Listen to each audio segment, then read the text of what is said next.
quack. Quack, quack. Quack. Quack. Quack. Quack, quack, quack. Work. Ay, work pala yun. Work. Sabi ng uwak. Work, work hard. Work hard. Yung uwak nga, nagwo-work hard, no? Imagine mo yung uwak, hindi sila nagugutom, hindi sila nawawalan ng blessing, 'di ba? Alam mo kung bakit?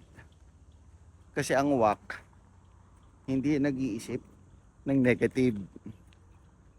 Hindi katulad mo. Wala akong sinabi.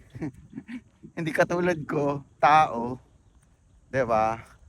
Na nakakaramdam ng negative dahil part ng buhay natin 'yan, 'di ba? So, minsan sa buhay, hindi naman tayo uwak, 'di ba? Imagine mo yung uwak, no? Paano kaya kung wala na akong food?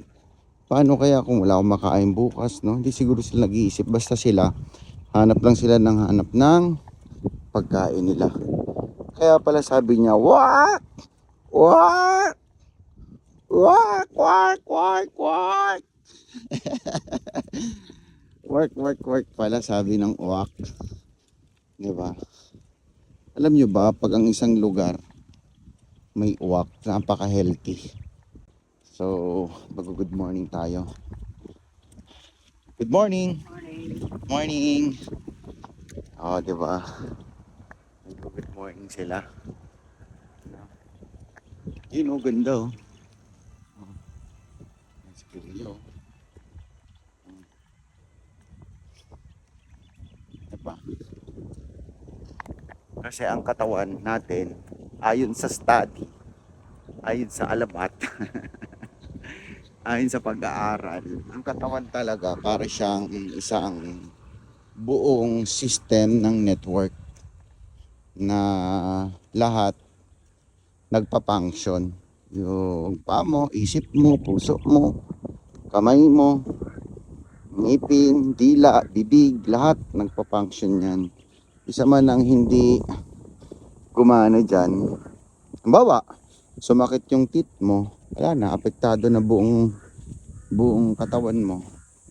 Walang gana, hindi makakapag-perform ng ayos, kasi masakit yung ipin, na dami natin topic, Kaya, sa atin, sa pag-network natin, sa negosyo natin, 'di ba? Para tayo isang buong sistema ng katawan. 'Di ba? Iba-iba ang division natin. Merong editor, may training team, 'di ba? Meron naman treasurer, may president, may advisor, 'di ba? Meron naman sa food, meron taga-sulat, may events, so lahat 'yon parang isang buong sistema ng katawan, 'di ba? Kaya isa man ang hindi mag-function doon, apektado. Apektado ang network. Kaya sa katawan ng tao, kapag may masakit, ayusin lang and tuloy ulit. So sa network, ganun din.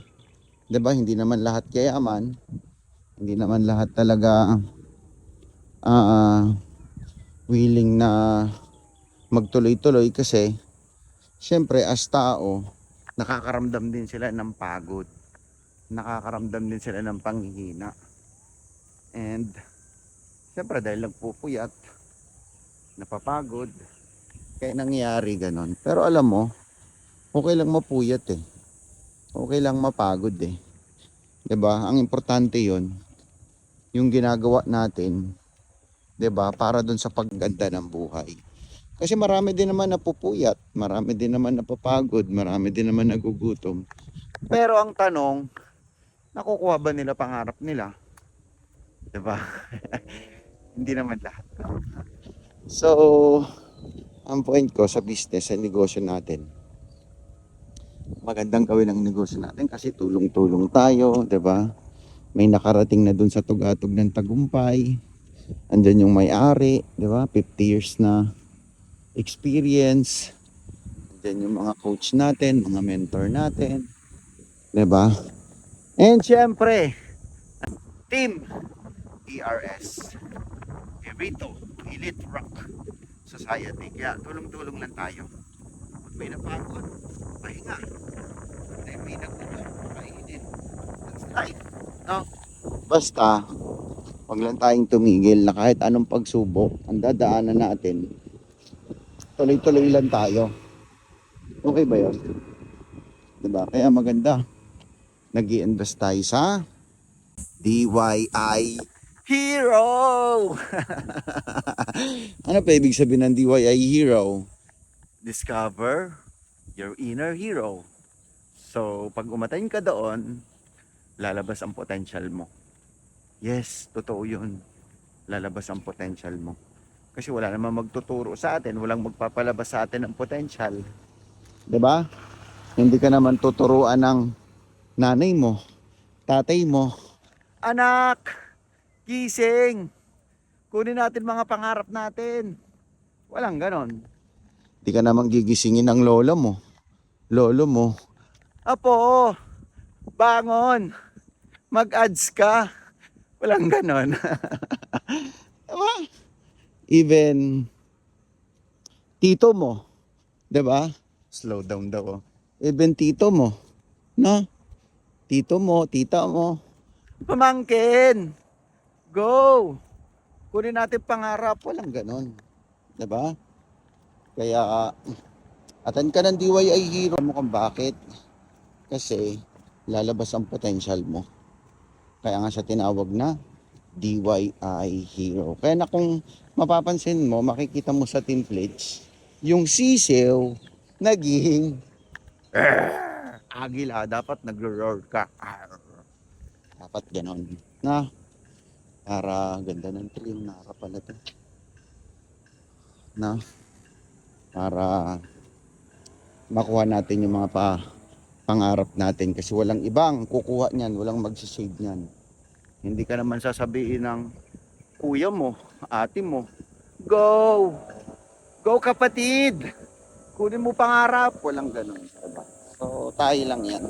Congrats, God bless, and happy business day. Mabuhay tayo lahat. Bye!